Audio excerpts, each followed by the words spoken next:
Hi everyone, it's Sophie here. I was recently asked to do a lifestyle talk or lecture to a bunch of students at one of our local universities here. It's a sort of cultural and an awareness campaign that's going on, and I thought, well, yeah, why not? Let's give it a go.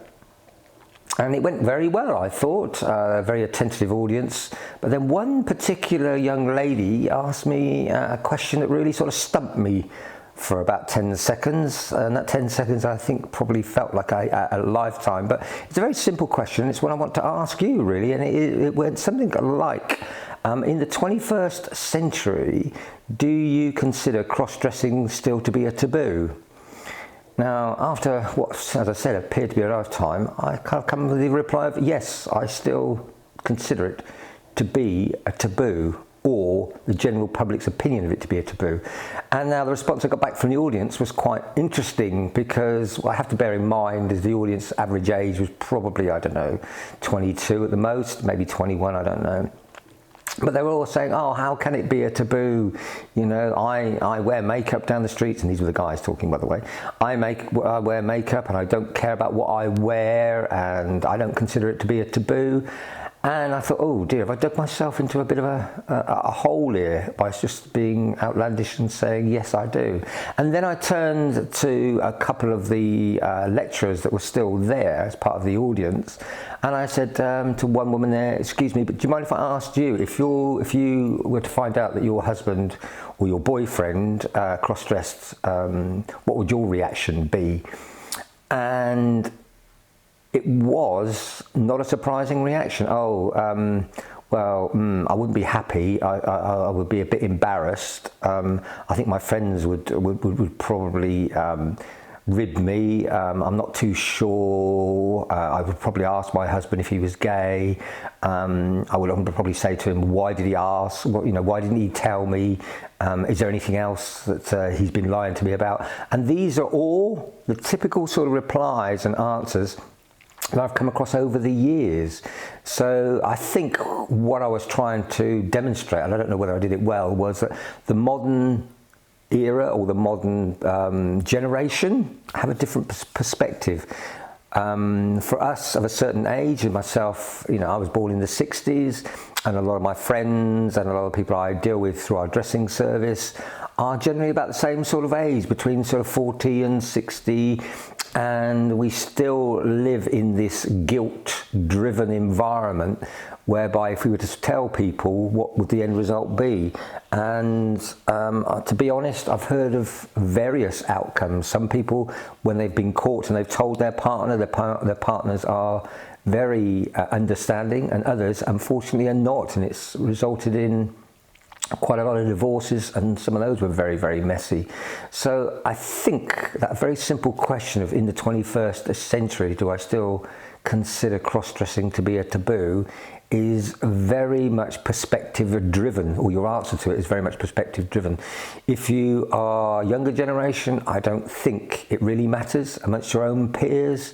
For people of my generation, maybe born in the 60s, maybe even 70s and 80s, and from a fairly strong religious background, I think the guilt and the possible outcome still, in some ways, forces us to hide the secret and not be able to freely talk about it to our partners.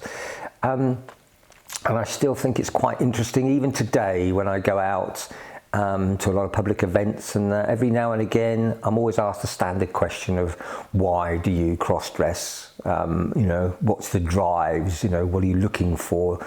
You know, and I've always found it quite interesting, and the answer to that particular question for me was, or is, very dependent upon when it was asked. When I was asked when I was younger, it would have been, I had a whole plethora of answers, and these were self-justifications. I was trying to justify it to them that I was a normal human being who had an extraordinary hobby, because even today I consider this to be my hobby. And when I say that, people look at me as if I'm very strange, and I say, well, I find putting a little ball on a piece of plastic and hitting it 300-400 yards to put it into a hole, and then repeating that 18 times, ludicrous and totally unacceptable madness, and catching fish and throwing them back again, but they're all more socially acceptable hobbies, and some maybe even be professions.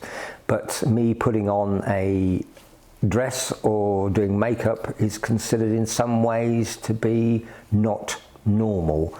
And that's an argument that I always find interesting when people put it to me, you're not normal. And I remember when I was in my 20s, I did a lot of campaigning on behalf of the community, if that's one for a better expression. I was on several television programs, including, what was it, Esther Ranson, Richard Littlejohn, Kilroy Silk, UK Raw, lots of programs in the mainstream media trying to put across what I believe to be a more stable representation of cross-dressing. But unfortunately, there's always an angle with mainstream media, and they always wanted to portray, you know, myself and other guests that were there, cross-dressers, as being a little bit warped, a little bit sort of fetish-driven, and not normal. And I've always found that particular one to be very interesting when they say they're not normal. Normality is to do with numbers and the surroundings that you're in. You know, if you're 2 foot tall and everybody else is 9 foot tall, then you're not normal, are you? Because you're not in with the norm of everybody else. Not a very good example, but I think you're getting where I'm coming from. And so the normality thing always grates me. I consider myself to be extremely normal, but also very expressive. And I find that cross-dressing, for want of a better expression, allows me the opportunity to express myself in a different way that I couldn't do as a guy. I spend 95% of my time as a guy, which dumbfounds most people, because when you get into a conversation, the next sort of question about why do you do it is, are you going to transition? Do you want to be a woman? Quite simply, no. I'm very happy as a guy. I'm very happy with my hobby. I don't wish to transition. I've never considered it being an issue of wanting to transition, but people find it strange. And the next question would be, are you gay? Well, surprise, surprise, no, I'm not gay. I am, for want of a better, I'm 100% heterosexual. I love women so much so that at times I just like to project a very positive image of them, if that's the right answer. But getting back to the original question of, is it still a taboo? Even today, I think it is a subject matter that needs a lot more airing, a lot more honest discussion between people. And that's, I think, a little bit over the horizon. It's not quite there yet. I am very lucky in my lifestyle. It's my job. All my family know, all my friends know, and I don't have to hide things. A lot of the people that I do know, they have to keep a secret from their partners, their friends and their family, because unfortunately they may be ostracized. And that is when I think it's still considered to be a bit of a taboo, when you can't be the person that's inside of you. You can't be truthful to maybe yourself or to those ones that you really love.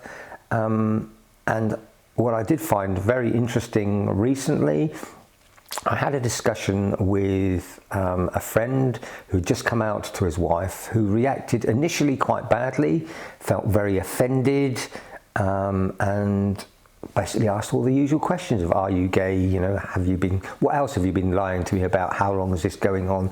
Do you want to transition? All the whole standard sort of questions. And then after a while, she kind of sat down and said, well, you are the same person 5 minutes after you told me as 5 minutes before. So the real essence of you is still the same person.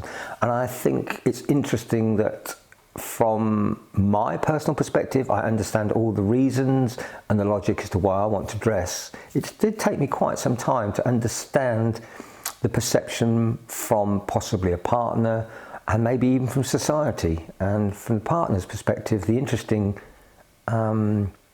question was, am I not good enough? The fact that you've got to dress like a woman, am I no longer good enough for you? And that was a very interesting insight.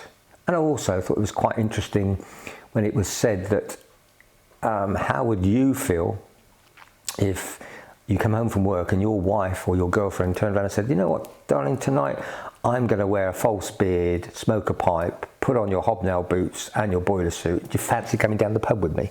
And that's a good way of trying to balance the perception of what you think or how you think your partner should behave. It would be nice if everybody would be very accepting. I don't think the human race is designed to be accepting of everything for obvious reasons.